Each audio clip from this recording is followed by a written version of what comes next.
Bienvenue encore une fois dans cette deuxième partie du résumé du management. Donc, on va continuer le résumé. Donc, après qu'on a déjà vu la définition du management et la classification juridique, maintenant, on va passer aux structures des entreprises. D'accord? Donc, déjà, qu'est-ce que signifie structure? Donc, la structure d'une entreprise, c'est la forme, le schéma de répartition des tâches. C'est comment le pouvoir et la responsabilité est exercée dans l'entreprise. D'accord? En général, il y a quatre grandes structures d'entreprise. Donc, je vais essayer de vous expliquer chaque structure, sa signification, ses avantages et ses inconvénients et sa schéma. D'accord? On va commencer avec la structure divisionnaire. Donc, ça repose sur le principe de la décentralisation du pouvoir et de la décentralisation des décisions. Donc, la forme divisionnelle distingue très nettement la direction générale et les directions opérationnelles. Qu'est-ce que signifie la structure divisionnelle? Comme vous voyez dans le schéma, c'est une structure qui a comme principe de déléguer le pouvoir, c'est-à-dire le pouvoir, il est réparti entre les mains de plusieurs personnes, plusieurs dirigeants. Par exemple, comme vous voyez, il y a en dessous de la direction générale, il y a le produit A, produit B, produit C. Pour le produit A, il y a sa propre direction de production, sa propre direction de marketing. Aussi, le produit B, il y a sa propre production, la propre direction du marketing. Là, le pouvoir est délégué. On ne dépend pas d'une seule personne, mais le pouvoir, il est délégué, il est décentralisé. Plusieurs personnes peuvent prendre des décisions. C'est l'exemple généralement, les entreprises qui appliquent cette structure, c'est les entreprises multinationales qui existent dans plusieurs pays du monde. Par exemple, prenons l'exemple de l'entreprise McDonald's. Il existe dans plusieurs pays du monde. Par exemple, McDonald's du Maroc, pour prendre une décision, ils peuvent le prendre avec les personnes qui travaillent dans McDonald's Maroc. Ils ne vont pas attendre que la décision sera acceptée au siège social qui existe aux États-Unis. Donc là, le pouvoir, il est délégué. D'accord? Parmi les avantages de cette structure, la responsabilité est bien définie de chaque division et l'utilisation des compétences du matériel est optimale parce que pour chaque produit, il y a sa propre direction. Et parmi les inconvénients, il y a toujours un risque de gaspillage à cause de la duplication des tâches. Parce que pour chaque produit, on lui donne beaucoup de ressources. Là, il y a vraiment un peu de risque de gaspiller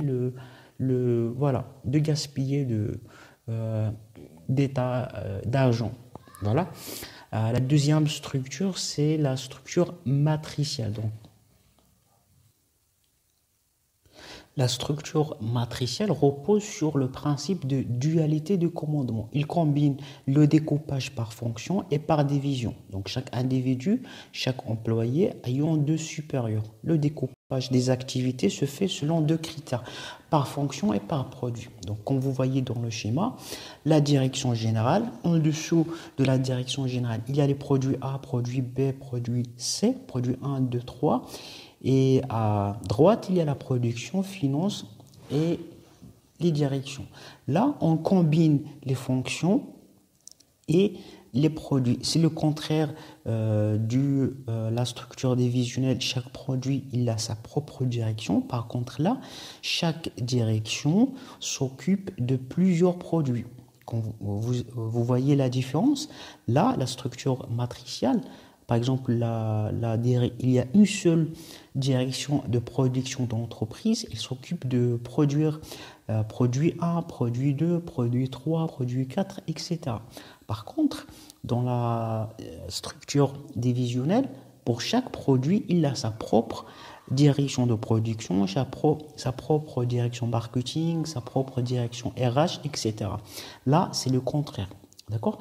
Parmi les avantages de cette structure, il y a la décentralisation, une partie de décision. Il y a une décentralisation du pouvoir et ça facilite la circulation de l'information. Là, dans cette structure, c'est très facile que l'information se circule. C'est facilement entre les chefs de produits et le chef du service, chef du département. D'accord? Par contre, pour les inconvénients, là, quand il y a la multiplicité des projets, par exemple, une seule salariée dépend de plusieurs chefs, de deux chefs. Là, ça va être très difficile de déterminer la responsabilité de chaque personne. C'est un peu difficile. Donc, c'est ça les inconvénients de cette structure. La troisième structure, c'est la structure hiérarchique. Donc, la structure hiérarchique repose sur le principe unité de commandement. Qu'est-ce que signifie? Chaque salarié ne dépend que d'une seule supérieure hiérarchique. La délégation de l'autorité.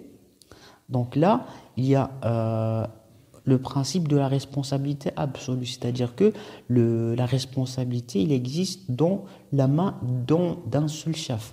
Il y a plusieurs salariés, ils vont écouter les ordres d'une seule chef. C'est très clair, c'est le contraire de la structure matricielle. Il y a deux chefs, là, il y a une seule chef, d'accord? Parmi les avantages de cette structure, il y a une simplicité du commandement, clarté et sécurité et la précision de l'autorité et la compétence.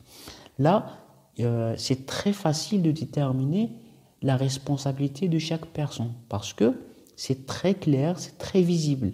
D'accord? Parmi les inconvénients, il y a une mauvaise circulation de l'information.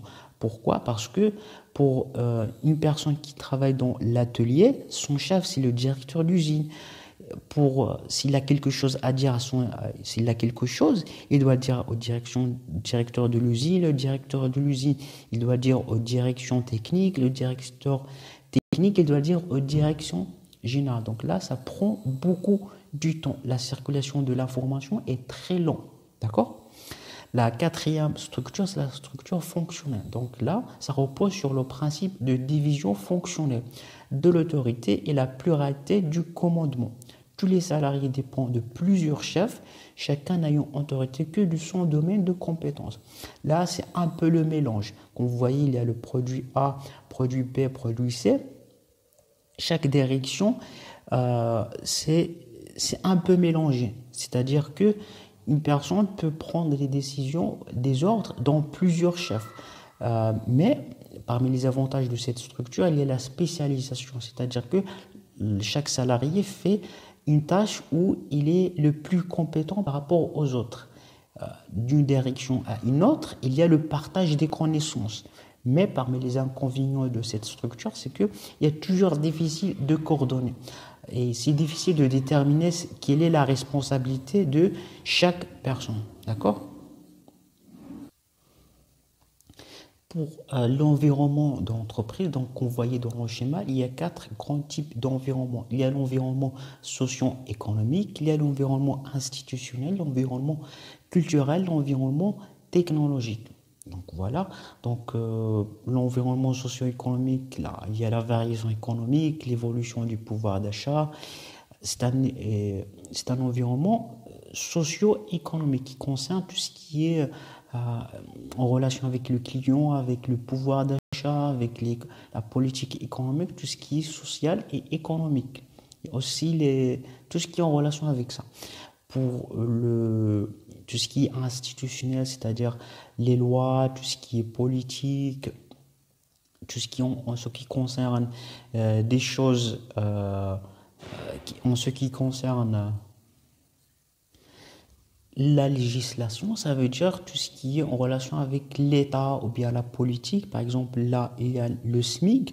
Par exemple, dans un pays où il y a un SMIC qui est fixé à 2000 euros, par exemple, l'entreprise, bien sûr qu'ils doivent payer ses salariés avec un minimum qui est le SMIC, qui est 2000 euros. Donc là, l'entreprise, bien sûr, doit respecter ces normes, doit respecter les lois de ce pays. D'accord? Il y a aussi un certain type d'impôts. Par exemple, il y a des impôts différents de chaque pays. Donc, l'entreprise doit payer les impôts dans le pays où il fait sa production. Donc là, bien sûr, ils doivent respecter ces normes. D'accord? Il y a aussi l'environnement culturel. Donc, c'est un environnement aussi lié à sa clientèle. La culture des clients, la culture de l'environnement, leur langue, leur religion. Par exemple, une entreprise qui produit un certain produit dans un pays ou dans leur religion, ils ne peuvent pas consommer ces produits. Donc, bien sûr que l'entreprise, ils ne peuvent pas les vendre. Pourquoi? Parce que les personnes, ils ne vont pas l'acheter ces produits. Parce que dans leur religion, ils ne vont pas acheter ces choses-là. D'accord? Il y a aussi l'environnement technologique. Donc, c'est un environnement lié à tout ce qui est des nouveautés, les nouvelles technologies utilisées dans le secteur. Est-ce que c'est des technologies très avancées, par exemple les entreprises qui produisent qui font industriel ou bien qui font la production, parfois on trouve des entreprises qui produisent avec des robots au lieu des salariés et des main-d'œuvre.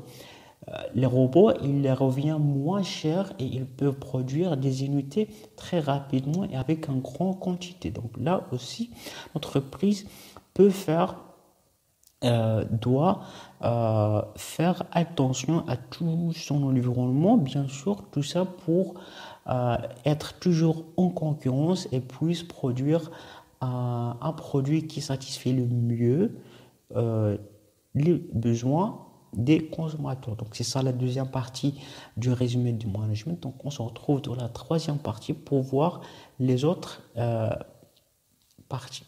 Voilà.